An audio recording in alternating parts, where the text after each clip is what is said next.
hip flexion, isolated hip extension, isolated knee flexion extension.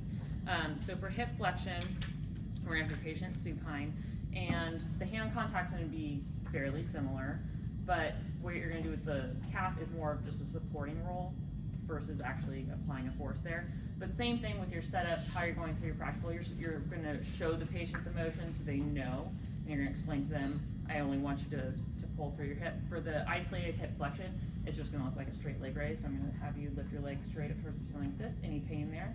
Good, so can you show me if you can do it on your own? Good, any pain there?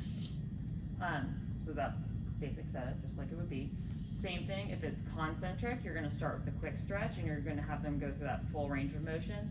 I'm gonna support your lower leg. Don't push through your lower leg. I just want you to push through your knee, okay? And push all the way up, breathe, and relax, all the way down. So that would be concentric. Where would I start if I'm doing eccentric? End range. Leg up. My hands aren't gonna move because I'm still working the same muscle. Again, this hand is not applying a force here. This is just supporting her leg. So I'm gonna bring your leg back down to the table. I want you to slow me down. Slow and breathe, exhale. Exhale. Good job. Anything there? Questions? So there are reasons to do it with the knee extended, but if you want her to hit her full hip flexion range of motion, what else are we gonna?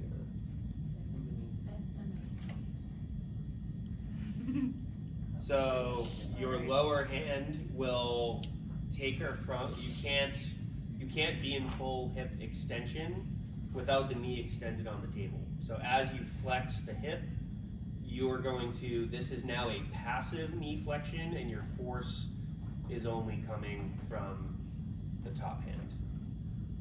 She's doing it in the same position as we did for the combo. If you feel like you can control the lower leg, changing, so stand more, like face her legs. I wouldn't do it this way, but this would be another option.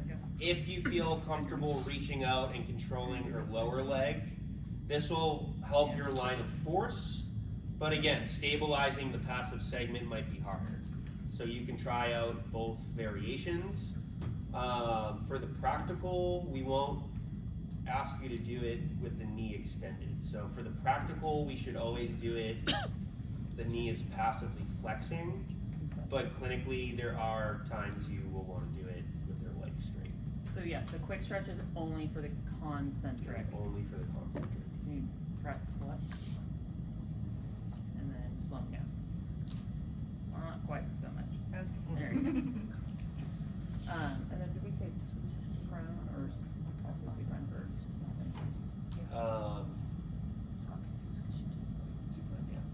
Alright, so then the hip extension, same thing when we bring our leg straight to the table. Good. Any pain there?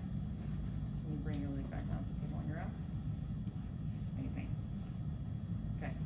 And you push against my force. Push, push, push, push, breathe. Any pain?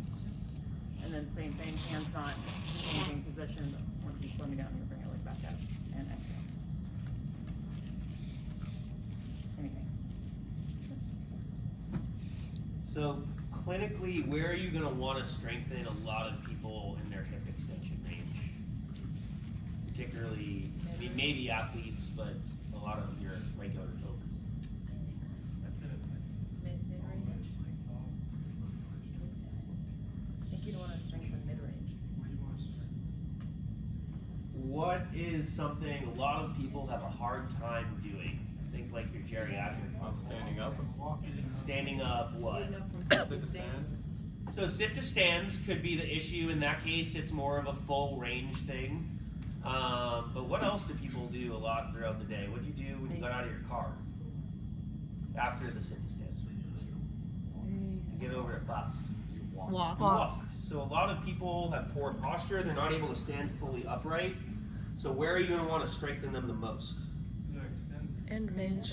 In the fully, End range. almost full, like the neutral 0 degree hip extension position. That's not your true end range. It should be longer. For them, it might not be. So you could strengthen, we don't teach it, but you could have them in prone and working on an MRE in a very, very small range, depending what their range is. You could also bend them over the table, similar to your glute modified position, MMT. We don't teach those, but if you wanted to change the parameters to make it more specific to gait and they're having a hard time fully extending, those are things you could do, okay? Everyone good on the hip flexion, extension, and supine? So with the starting position for the initial one, it's okay to do a straight leg raise We're and gonna come do back flex. down. It's Clinically, doing a straight leg raise, there may Go be back and reasons back. you want to do it. For this class and the practical, We're gonna do. the knee is so still passively, so, okay. But So- you're only applying force on one. you're only I'm applying applying the force on force one at hand, the okay. distal thigh. If we tell you to do isolated hip flexion or extension, the knee, there's no force at the tibia. She is passively Okay. extending, so the way you talk to your patient about it and cue them is gonna be different. If they are pressing into you, you should tell them, Only use your knee. yeah, So Makes sense. patient positioning is the same, it's just where the force is applied. for the isolated hip. Okay. You're doing the quick stretch at the very beginning. Very beginning. So, Contraction. So they're fully extended and then you're just pressing real quick down. Yeah. Before they start coming up. Yep. And then the opposite for. Yeah, generally you will take them like slightly out of their like full end range, just so you're not like hyperextending. hyperextending. If their legs on the table and you just press down, now you're just doing Okay. potentially a grade 5 tibial mobilization, which we're not doing here. Okay, and then we're gonna do isolated knee flexion and extension, and that will be in a seated position. I think they're just having fun though. Go that way. Sit facing that way. Sit facing that way. Some patients have cognitive impairments. Do you mind if I borrow this? Yeah. Oh my gosh. Nobody heard Am I her. blocking the camera? Why does nobody ever hear Only you do. Stabilize the hand above the knee. This one, you're just gonna kick your legs straight out. Any pain there? Okay, can you show me if you kick that leg out all the way? Good. So I want you to straighten your leg. Push. Good. Now hold. Slow me down. I'm gonna bend your knee back in. Yeah, there you go. Any pain there? Okay. So then if I'm gonna do concentric knee flexion, here, bend your knee this level. Good. We're gonna bend your knee, pull. Any pain? And now slow me down, straighten your leg out. Breathe. Exhale.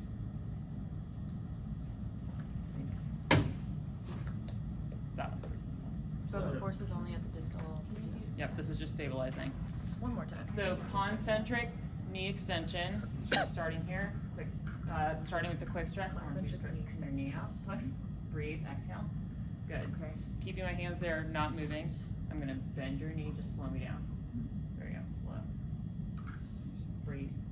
Any pain? So then, concentric knee extension. Probably not gonna start at full knee extension. Slight bend. Relax just a little. There you go. And quick stretch into pull. Any pain? Good. Now slow me as I straighten your leg out. He said flexion, right? Knee flexion. Right. Concentric. Did I say concentric. extension? Sorry. Flexion. Concentric. Flexion. Eccentric. Right. Sorry. You know what you mean. You can tell by her name. Extension. Concentric. Extension. Eccentric. When you're doing the active range of motion, what are you really assessing? Are you assessing both muscle groups fully in their ability to go against gravity? Quads. No, it's like, Is it 100% quads? That could be your second point. wait, we're not talking Why are you assessing hip flexors? So, The rectus femoris. so your rectus femoris does have a hip flexion action, but you are not assessing active hip flexion by doing this. You are assessing your quads working together to extend the knee from 90 degrees to 0 degrees. Eccentrically, quads from 0 to 90. But then if you're really checking their full range of motion, you need to see how much their knee can bend. From here to here, that is going to be concentric hamstrings or knee flexion and eccentric knee flexion, because at that 90-degree angle, the force of gravity changes. So these are things you should be expected to know, part of the questions. We can ask you, what is your real active range of motion assessment? So we're having you go through the motions and check, no matter what the technique is, you're checking their full range, but you should know if you're actually getting an assessment, full range, being able to assess that muscle or not. Okay.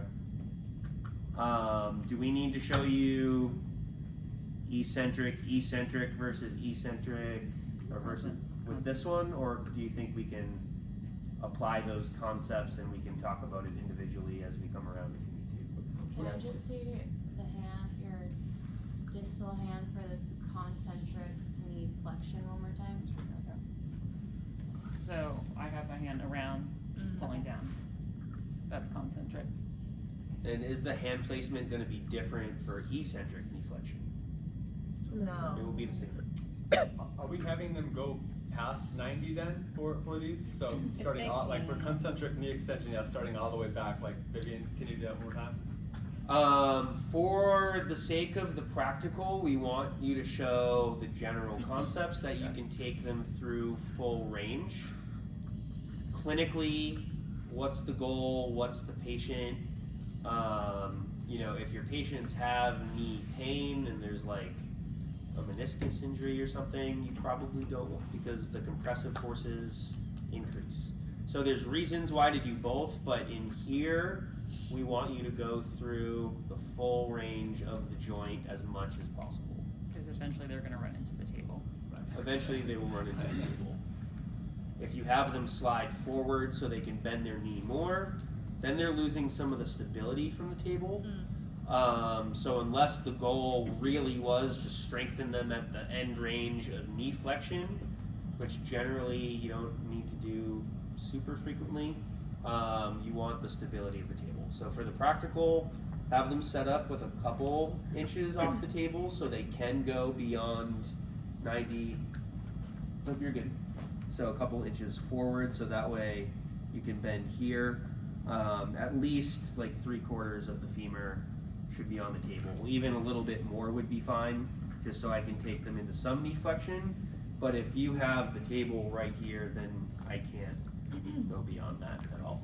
So for the Like a practical, hand we width. would do, like, you would tell us to do isolated knee extension.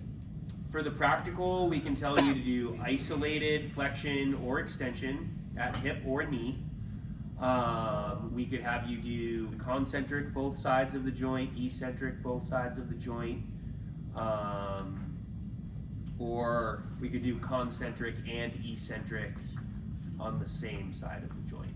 And then like a question probably after would be like, if you do knee extension, then you would be concentrically after having before. Yeah, so one question we could ask could be your active range of motion, like your full assessment, and breaking down what points are different muscle groups active concentrically, eccentrically. We can ask you nerve innervation of muscles you're testing. We can ask you about functional exercises related to the muscle groups you're strengthening.